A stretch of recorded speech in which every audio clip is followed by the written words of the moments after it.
Alright, my name is John Luke, and today my job is to evaluate Nick's speech.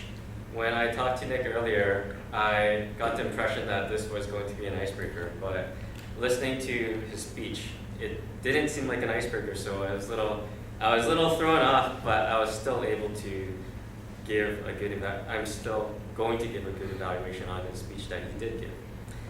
Alright, well, in the beginning, he almost forgot to give an introduction. He said, okay, which I want to challenge Nick to try to minimize. If you're going to start, or if anybody's going to start a speech, just start the speech, and if you feel that an okay is going to come out, just pause and let the silence flow.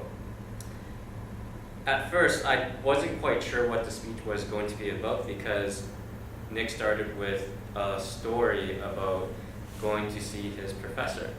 And I was watching to see where this was going to head, and after the story, he said, the point of my speech is to, I think, give good tips for conversations, which I felt is a good idea for a speech, but it came a little too long after the beginning of the speech. So next time, and the use of an anecdote is good, but use a shorter anecdote so that the point that you want to make can come out a little bit earlier.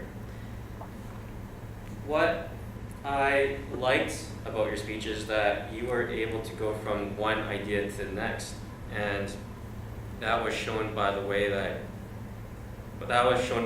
Nick was able to talk about the story about how he was talking to his professor and how his professor blew him off, and that's why he decided to make a speech about having better conversations.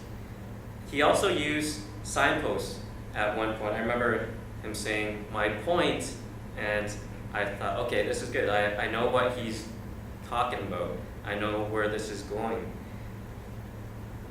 And the way that Nick spoke, I felt that he did prepare, he did practice, as shown by the little one-man play that he did in the beginning with him playing both himself and his professor.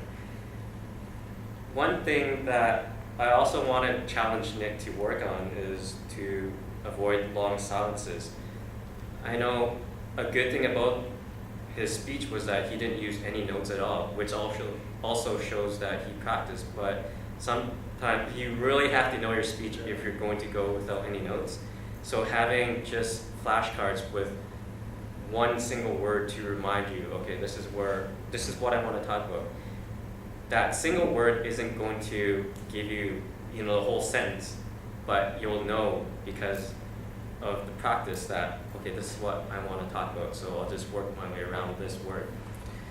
But the objective, this was not an icebreaker speech, so he didn't fulfill the objective of that, but I was able to get some good tips on being able to have better conversations, such as paying attention to the person that you're talking to, and not dismissing them like a fly that you have to swat away. So overall, I think you were able to get your point across. And some of the challenges is just to work on not saying I'm okay, and also, like Thomas said, your hand gesture behind your back. So for next time, I'm sure I will be watching out for that.